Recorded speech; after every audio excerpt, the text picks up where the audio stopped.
ሰበር ዜና ሰበር ዜና ሰበር ዜና ለብዙ ጊዜ ስጠብቀው የነበረ ነገር ነው። እውነተኛነቱን እስከማረጋግጥ ነበር ድረስ ማታ ብዙ ሰው ነው ላከልኝ። ቪዲዮውን ኢብራሂም ፖስቶስ ሳይ ሪፖስት አድርጌዋለሁኝ፣ ላይክ ሼር አድርጌያለሁኝ። አሰላም አለይኩም ወራህመቱላሂ ወበረካቱ። እንዴት ናችሁ ሙስሊም ወንድምና እህቶች፣ እንዲሁም ኢትዮጵያዊ ወገኖቻችን፣ እውነትን የምትፈልጉ በእውነት መኖር የምትፈልጉ ዛሬ ማታ ምሽት 3 ሰዓት አይቀርም ውይይቱን ሁላችንም መታደም አለብን።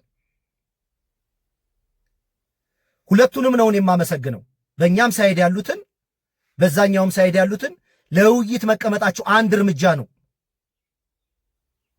ስለዚህ በሁለቱም ሳይድ ላሉ ተወያዮች ምክር አለኝ፣ እኔ የግል አስተያየት ያለኝ። በእኛ በኩል ያላችሁት ፕሪቪሌጁን እንድትጠቀሙበት፣ ይሄ ልጅ በተሳሳተ መንገድ እስልምናን ለሰዎች እያዳረሰ ስማችንን እያጠፋ ተገቢ ባልሆነ መንገድ እያሳየ ነው። ምንም አይነት መሰረታዊ ዕውቀት የለውም የእስልምና።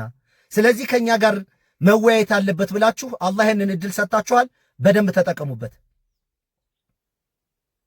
ሁሱ ከፍተኛ የማዳመጥ ክህሎት አለ። ኢብራሂም ላይ ያለ በዛኛው ሳይድ ያለው ዕውቀት ጥርጣሬ የለም። ኢብራሂም በሚያስፈልግበት ቦታ ላይ ሁሱ ለኢብራሂም እየለቀክ፣ ኢብራሂም በሚያስፈልግበት ደግሞ ሁሱ በሚያስፈልግበት ቦታ ተጋግዛችሁ ማንነቱን ገልጣችሁ ማሳየት መቻል አለባችሁ። እድሉን መጠቀም አለባችሁ። በቃ ይሄንን ምን አይነት ነገር ላይ እንደቆሙ በምን አይነት መንገድ ላይ ይሄ እንደሚያደርግ በተሰጣችሁ ርዕስ ላይ አግኝታ ይዛችሁ በደንብ ዲቴል ማብራሪያ ማሳየት፣ በምንም ተአምር ስሜታዊ እንዳትሆኑ ጥንቃቄ ማድረግ አለባችሁ። ከሆኑ ይሁኑ እነሱ። በዚህኛው ሳይድ ላሉ ወገኖች እፎይ፣ እሺ የቆምንበት ቦታ ትክክል እንዳልሆነ በተለያየ መንገድ እስልምናን ስተት እንደሆነ ያጋንንት ትምህርት እንደሆነ በተለያየ መንገድ ትገልጻለህ። ስለዚህ ድሉን አግኝተሃል። ይሄው ወንድሞቻችን መጥተዋል፣ ፊትህ ቀርበዋል። ያለህን እድል ተጠቅመህ የቆምንበትን መሰረት አሳየን። እኛ የምንናገረው ሐሰት እንደሆነ በልድልህን ተጠቀምና አሳየውን። ሎጂካል ሆነህ ዕውቀትን መሰረት አድርገህ ለአንተ ጋር ለመወያየት የቀረቡትን ወንድሞች ሳታበሳጭና ሳታናድ መስመር ሳትስት ዕውቀትን ተጠቅመህ አስረዳ። ዛሬ እድል አግኝተሃል። በዚች ልጅ ግን ውይይቱ እሷ ቤት መደረጉ ፍርሃት አለኝ። ትንሽ ልጅቱ ስርዓት አልበኛ ትመስለኛለች። ጄጅ አላረግም፣ ስታወያይ ማይቻት አላቅም። ለእሷም ምክር አለኝ። ይሄ ትልቅ ውይይት ነው፣ ትልቅ ግብዣ ነው፣ ትልቅ እድል ነው ላንቺም የገጠመሽ። ከዚህ በፊት ሌሎች እንደዚህ አይነት እድል ገጥሟቸው አያውቅም። ይሄን እድል ተጠቅመሽ ፍትሃዊ ሆነሽ ስርዓት ይዘሽ ከማንም ሳይድ ሳትሆኚ ልወደድ ምናምን ይሄ ማሽቃበጥሽን አቁመሽ በስነ ስርዓት የማወያየት እድልሽን ተጠቅመሽ ለሌላም ጊዜ ታማኝነትሽን አሳይ። እድል ነው የገጠመሽ። አይ እሷ ቤት መወያየት ፍትሃዊ ነች ለማለት እኔ በግሌ አላምንሽም። በግሌ ነው ያልኩት። ይሄንን ደግሞ አለማመኔን ስርዓት አድርገሽ አሳይና ሳምኝ። ነገ ከነገ ወዲያ እኔ ችግር የለብኝም። አይ ጥርጣሬ ነበረ ልጅቱ እንደዚህ አይነት ኳሊቲ ያላት ብዬ ለመናገር ወደ ኋላ አልልም።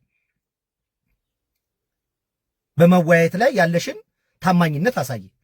ሌላው በግራም በቀኝ ነገሩን ለመስማት የምትገቡ ክርስቲያኖችም ሙስሊሞችም በተቻላችሁ መጠን ኮሜንት መጫጫህ፣ መሰዳደብ፣ መዘላለፍ አቁሙና ውይይቱን ስሙ፣ ዕውቀቱን ስሙ። ከዛ የራሳችሁን ውሳኔ ወስኑ። እናንተ እየተሰዳደባችሁ ከላይ የሚያወሩትን ካልሰማችሁ በምንድን ነው ጄጅ የምታደርጉት? ስትጽፉም ሰላማዊ ጤነኛ የሆነ ኮሜንት በግራና በቀኝ ያላችሁት ሙስሊሞችም ክርስቲያኖችም ስርዓት ያለው ሐሳብ እያስቀመጣችሁ ባትሰጡም ደግሞ ላይክ ታብ እያደረጋችሁ ክርስቲያኖችም ሙስሊሞችም ታብ ላይክ ሼር እያደረጋችሁ ብትሰሙ ነው የሚሻለው። እና ይሄ የእግር ኳስ ጨዋታ አይደለም። ወንዳታ ኢብራሂም ወንዳታ ፎይ ምናምን ሳይሆን ሐሳብ ስሙ። ከዛ የራሳችሁን አእምሮ አሰሩ። ከዛ የራሳችሁን ጄጅመንት ማቅረብ ትችላላችሁ። አይ በዚህ ነገር ትክክል አይደለም እሱ የተሻለ ሆኖ ተገኝቷል ምናምን ብላችሁ ፍትሃዊ የሆነ ነገር ለማስቀመጥ እድሉን ተጠቀሙበት እንጂ ከስር ሆናችሁ ብትሰዳደቡ፣ ብትጫጫው፣ ብትነጋገሩ መፍትሄ አታመጡ። የምታመጡት መፍትሄ የምትለው ብታዳምጡ፣ ብትሰሙ፣ ትክክለኛ ነገር ለመወሰን ለራሳችሁ ይጠቅማችኋል እንጂ እግር ኳስ አይደለም። አርሰናል ማንቸስተር ምናምን አይደለም። የህይወት ጉዳይ ነው። የህልውና ጉዳይ ነው። ሰዎች በተሻለ እውነትና በተሻለ መንገድ ለመሄድ እድል የሚፈጥርላቸው ትልቅ ውይይት ነው። በተለይ በመጨረሻ ኢብራሂም አይሆፕ የእውቀት ችግር እንደሌለብህ ተስፋ አደርጋለሁኝ። እድሉን ተጠቅመህ ከትክተህ ብለው ስል እንግዲህ ተሰዳደቡ አይደለም፣ የኔ አገላለጽ ነው። በቃ እንዳይነሳ አድርገህ መሰረታዊ የሆነ ነገሮችን በማስቀመጥ አድርጉ። አሁን ካልተስማማችሁ ተዋዮች፣ አሁን ካልተግባባችሁ ለሌላ ቀን ተቀጣጠሩ። በአንድ ቀን መግባባት መሸናነፍ አይደለም። በአንድ ቀን መግባባት ላይኖር ይችላል። በአንድ ቀን መደማመጥ ላይኖር ይችላል። ነገ ከነገ ወዲያ ደግሞ ለምን ከ3 ቀን ከ4 ቀን በኋላ አርፋችሁ ደግሞ ትገባላችሁ? እና እኔ በጣም ነው ደስ ያለኝ። ይሄንን ውይይት መልመድ አለብን፣ መነጋገር አለብን፣ መወያየት አለብን፣ መጠየቅ አለብን፣ መጠየቅ አለብን። አእምሯችን መስራት አለበት፣ ማንቀሳቀስ አለብን። ምንድን ነው ማለት አለብን። ስለዚህ ውይይቱ በጣም ሰላማዊና ፍትሃዊ እንደሚሆን ተስፋ አደርጋለሁኝ። መልካም ቀን፣ መልካም ጊዜ ይሁንላችሁ። አሰላም አለይኩም ወራህመቱላሂ ወበረካቱ። ስንትኑ እረፍቱ እንደተጠበቀ ነው። ብቅ እላለሁ፣ አልፎ አልፎ ለቲክቶክ እንደዚህ ብቅ እላለሁኝ።